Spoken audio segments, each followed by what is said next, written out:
ሰላም ጤና ይስጥልኝ። ይህ የዋኖፊ ዩቲዩብ ቻናል ነው። በሀገራችን በኢትዮጵያ ሊጎበኙ የሚገባቸው እጹብ ድንቅ 10 ስፍራዎችን አብረን እንቃኛለን።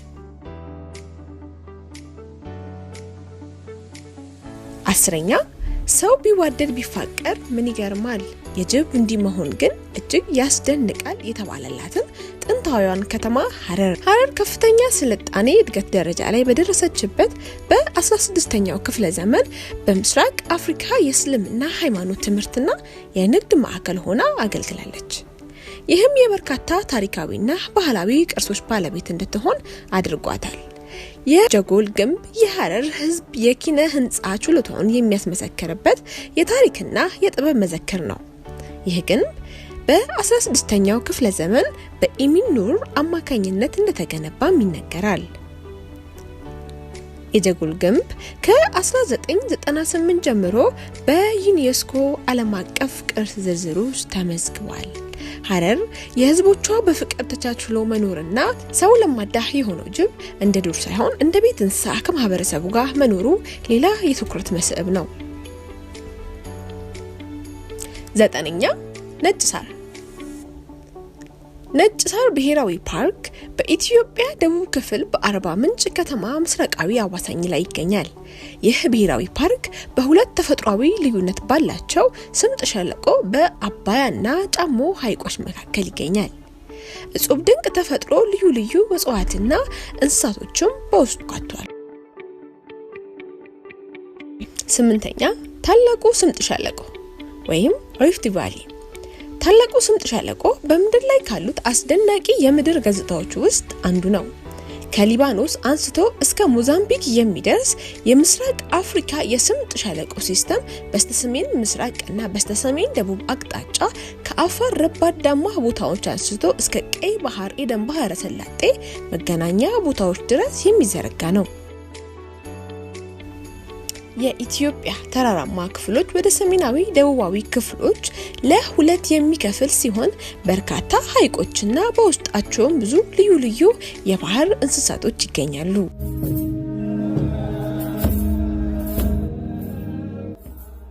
7ኛ ላሊበላ በኢትዮጵያ በአማራ ክልል የሚገኝ በ13ኛው ክፍለ ዘመን በንጉስ ላሊበላ ከአንድ ወጥ ድንጋይ የተፈለፈለ ቤተ እምነት ሲሆን በውስጡ 11 አብያተ ክርስቲያናት አሉ።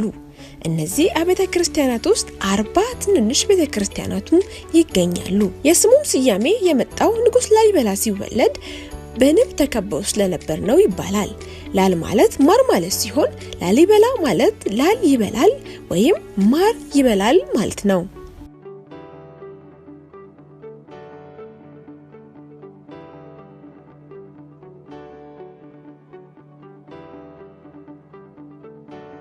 6ኛ አክሱም።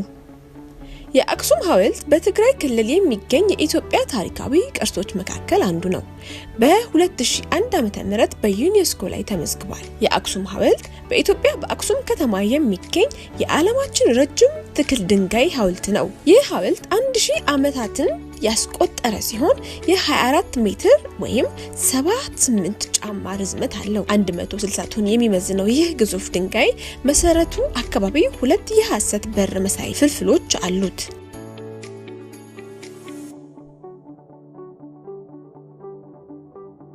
ጣና ሐይቅ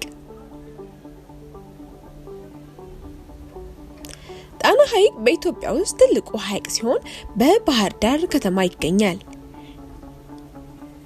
የመጪው ትውልድ ህይወት ያቀናል ብለን ተስፋ የጣልንበትን የታላቁ ግድባችንን የአባይ ወንዝ መነሻውም ከዚሁ ከጣና ሐይቅ ነው። ጣና በውስጡ ብዙ ደሴቶች ሲገኙ በደሴቶቹም ላይ የተለያዩ ገዳማትና ቤተክርስቲያናትም ይገኛሉ።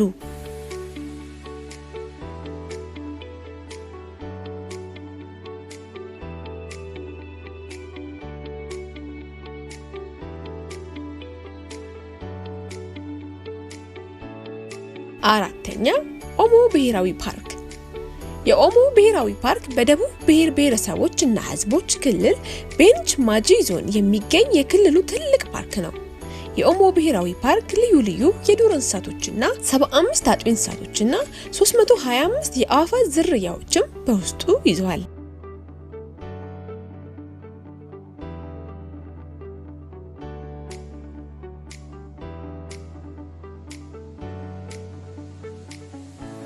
ሶስተኛ ባሌ ማውንቴን ናሽናል ፓርክ።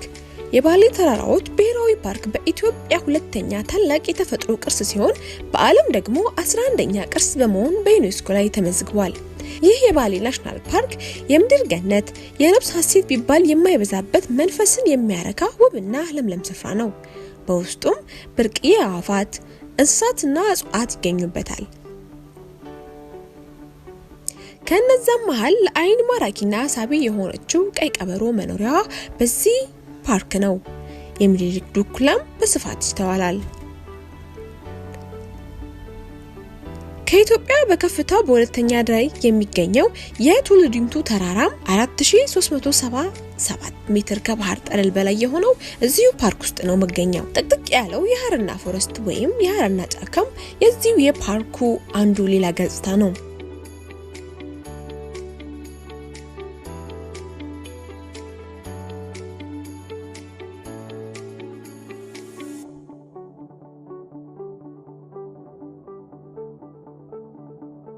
ሁለተኛ ዳናኪል ዲፕሬሽን በዓለማችን ላይ እጅግ በጣም ሞቃታማ ከሆኑ ስፍራዎች አንዱ ሲሆን መልክዓ ምድሩ በፊልም ዓለም ያለ እንጂ እውን እስካይመስል ድረስ በተለያዩ ቀለማት ያጌጠ ነው። ቀለማቱም ሊፈጠር የቻለው ውስጡ ባለው ማዕድን ሲሆን እነ ሰልፈር፣ አሲድ ቦንደስ፣ ሳልት ፍላትስ ወይም ሰፊ የጨው ግግር አጠቃሎ ይይዛል።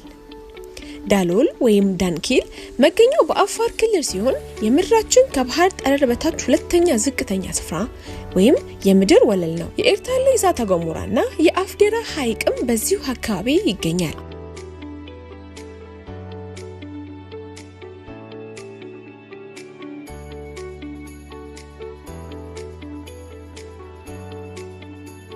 አንደኛ የሰሜን ተራራ ፓርክ። የሰሜን ተራራ በሰሜን ጎንደር የሚገኝ የተራሮች ሰንሰለት ሲሆን ከኢትዮጵያ ከፍተኛው ተራራ ራስ ዳሽን በዚህ ሰንሰለት መካከል ይገኛል። ከፍታውም 4550 ሜትር ከባህር ጠለል በላይ ነው። የሰሜን ተራራ እጅግ ውብና ለአይን ማራኪ የሆነ በአረንጓዴ እጽዋቶች ያሸበረቀ በውስጡም ብርቅና ድንቅ የሆኑ እንስሳቶች እንዲሁም እጽዋቶችን የያዘ ነው።